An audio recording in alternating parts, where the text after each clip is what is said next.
আসসালামু আলাইকুম। বাংলা সংবাদে আপনাকে স্বাগতম। আজকের সংবাদের শুরুতেই জানিয়ে দিব, ধ্বংসস্তূপে পরিণত ধানমন্ডি ৩২ নম্বর বাড়ি, সকালেও চলছে গুড়িয়াদার কাজ। হাসিনার বিচার করতেই হবে, ছাড়া যাবে না, সমাবেশে তারেক রহমান।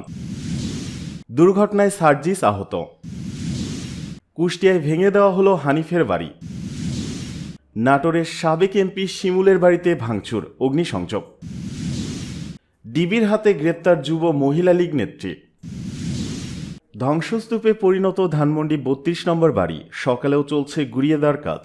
নিষিদ্ধ ঘোষিত সংগঠন ছাত্রলীগের ভার্চুয়াল অনুষ্ঠানে যোগ হয়ে গণঅভ্যুত্থানে ক্ষমতাচ্যুত স্বৈরাচার শেখ হাসিনার বক্তব্য দেওয়ার প্রতিবাদে ধানমন্ডির ৩২ নম্বর বাড়ি ভেঙে দিয়েছে বিক্ষুব্ধ ছাত্র জনতা। সকালে ৭:৪৫ দিকে সরজমিনে গিয়ে দেখা গেছে রাত থেকে চলা কর্মসূচি কিছু সময়ের বিরতি দিয়ে আবারও চলছে।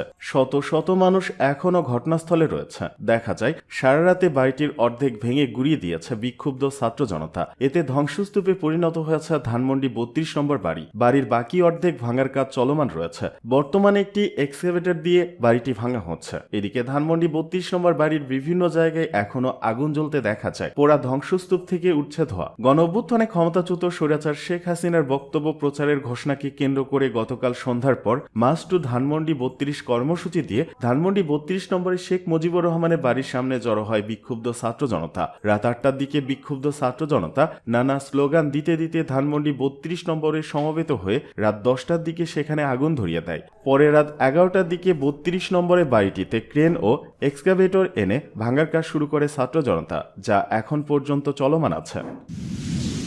এদিকে হাসিনার বিচার করতেই হবে, ছাড়া যাবে না, সমাবেশে তারেক রহমান।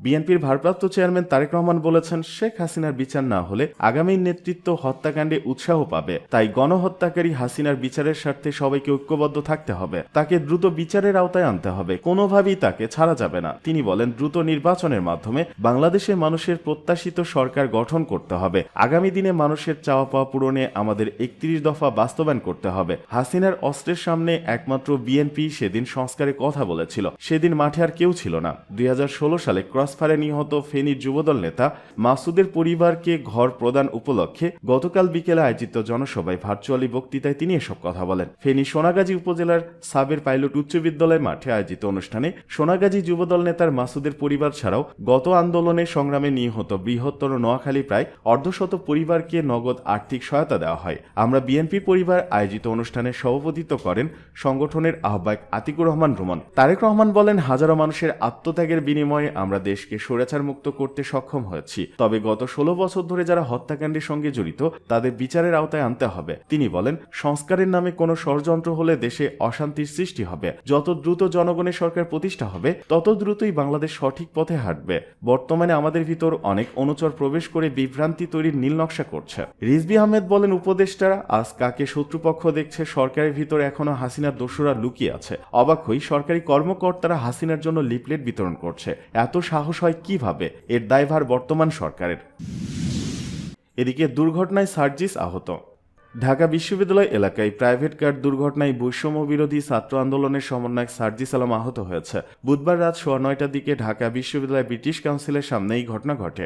আহত অবস্থায় তাকে ঢাকা মেডিকেল কলেজ হাসপাতালে চক্ষু বিভাগে নেওয়া হয়। আহত সার্জিস আলম জানান, তিনি ঢাকা বিশ্ববিদ্যালয় দিয়ে বাংলা মোটর কেন্দ্রীয় অফিসে যাচ্ছিলেন। ব্রিটিশ কাউন্সিলের সামনে আসলে একটি শিশু গাড়ির সামনে দিয়ে দৌড় দেয়। তখন প্রাইভেট কার সজোরে ব্রেক করলে আইল্যান্ডের সাথে ধাক্কা লেগে আহত হন। বিশ্ববিদ্যালয়ের ২১ হলের শিক্ষার্থী শুভ হাওলাদার বলেন, সংবাদ পেয়ে ব্রিটিশ কাউন্সিলের সামনে থেকে সার্জিস আলমকে আহত অবস্থায় হাসপাতালে নিয়ে আসি। তার বাম চোখের পাশে কেটে গিয়েছে, এছাড়া মাথায় আঘাত লেগেছে। ঢাকা মেডিকেলে জরুরি বিভাগের চিকিৎসক জাবির হোসেন জানান, ওনার বাম চোখে একটা স্টিচ সেলাই দেওয়া হয়েছে, তিনি সুস্থ আছেন।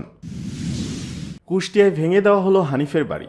কুষ্টিয়া ৩ সদর আসনের সাবেক সংসদ সদস্য ও আওয়ামী লীগের যুগ্ম সাধারণ সম্পাদক মাহবুবুল আলম হানিফের বাড়ি ভাঙচুরের পর বুলডোজার দিয়ে গুড়িয়ে দেওয়া হয়েছে। বুধবার রাত ১০টার পরে শহরের পিটিআই সড়কের বাড়ির সামনে ছাত্র জনতার অবস্থান নিয়ে ভাঙচুর শুরু করে। পরে একটি বুলডোজার দিয়ে প্রথমে বাড়ির প্রধান ফটক ও বাউন্ডারি ওয়াল গুড়িয়ে দেওয়া হয়। এ সময় ছাত্র জনতা স্লোগান দিতে থাকে, স্বৈরাচারের আস্তানা জ্বালিয়ে দাও, পুড়িয়ে দাও। এর আগে উপজেলা মোড় থেকে একটি মশাল মিছিল নিয়ে ছাত্র জনতা হানিফের বাড়ির সামনে আসে। রাত ১০টা থেকে ১০:৩০ 10:30 পর্যন্ত হানিফের বাড়িতে ভাঙচুর চালায় বিক্ষুব্ধ ছাত্র জনতা।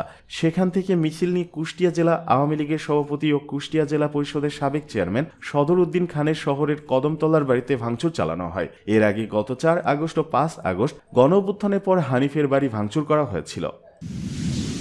এদিকে নাটোরের সাবেক এমপি শিমুলের বাড়িতে ভাঙচুর, অগ্নিসংযোগ।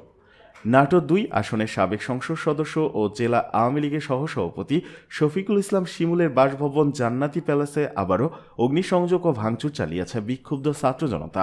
বুধবার দিবাগত রাত 12টার দিকে ছাত্র জনতার একটি মিছিল শহরের কান্দিভিটা এলাকায় শিমুলের বাসভবন জান্নাতি প্যালেসে আগুন দেয়। স্থানীয় লোকজন জানান, রাতে বিক্ষুব্ধ ছাত্র জনতার একটি মিছিল সাবেক এমপি শফিকুল ইসলাম শিমুলের বাসভবন জান্নাতি প্যালেসে প্রবেশ করে। এ সময় ছাত্র জনতা ওই বাড়িতে থাকে একটি পোড়া গাড়িতে ফের আগুন দেয় এবং বাড়িতে ব্যাপক ভাঙচুর চালায়। পরে আগুন দিয়ে তারা বাড়ি থেকে বেরিয়ে যান। এ সময় বিক্ষুব্ধ ছাত্র জনতা আওয়ামী লীগ বিরোধী বিভিন্ন স্লোগান দেন। নাটোর সদর থানার ওসি মাহবুবুর রহমান বলেন, খবর পেয়ে ঘটনাস্থলে পুলিশ পাঠানো হয়েছে, তবে ওই বাড়িতে কিছুই নেই, আর বাড়িতে কেউ থাকেও না। উল্লেখ্য, গত 5 আগস্ট শেখ হাসিনা সরকারের পতনের পরই আলোচিত জান্নাতি প্যালেসে আগুন জ্বালিয়ে দিয়েছিল বিক্ষুব্ধ জনতা। পরদিন বাড়িটি থেকে আগুনে পোড়া 5 জনের মরদেহ উদ্ধার করা হয়। পরে চিকিৎসাধীন অবস্থায় আরও একজন মারা যান। ডিবির হাতে গ্রেপ্তার যুব মহিলা লীগ নেত্রী। রাজশাহীর পুঠিয়া উপজেলা পরিষদের সাবেক মহিলা ভাইস চেয়ারম্যান ও যুব মহিলা লীগের সভাপতি মৌসুমী রহমানকে গ্রেপ্তার করেছে জেলা গোয়েন্দা শাখা ডিবি পুলিশ। বুধবার দিবাগত রাত 12টার দিকে রাজশাহী জেলা ডিবি ওসি আরিফ হাসান গণমাধ্যমকে জানান, গোপন সংবাদের ভিত্তিতে উপজেলার শিমুলমারিয়া এলাকায় অভিযান চালিয়ে আওয়ামী লীগের নেত্রী মৌসুমী রহমানকে গ্রেপ্তার করা হয়েছে। গ্রেপ্তারের আগে মৌসুমী রহমান 1 ফেব্রুয়ারি থেকে 5 ফেব্রুয়ারি পর্যন্ত আওয়ামী লীগের লিফলেট বিতরণের কাজ করছিলেন। রাজশাহী জেলায় পুঠিয়া উপজেলার শিলমারিয়া ইউনিয়ন উপজেলার সাবেক ভাইস চেয়ারম্যান হিসেবে 2টি পরিবারের মাঝে লিফলেট বিতরণ করে ছবি তুলে সামাজিক যোগাযোগ মাধ্যমে ছড়ান তিনি। পরে বাংলাদেশ আওয়ামী লীগের ভেরিফাইড ফেসবুক পেজ থেকেও সেটি পোস্ট করা হয়। এই ঘটনাকে কেন্দ্র করে স্থানীয় জনগণ ক্ষিপ্ত হলে ব্যাপক উত্তেজনা ছড়িয়ে পড়ে। সরকারের বিরোধী লিফলেট বিতরণ করার কারণে আওয়ামী লীগ নেত্রী মৌসুমীর বাড়িতে অভিযান চালায় পুঠিয়া থানা পুলিশ।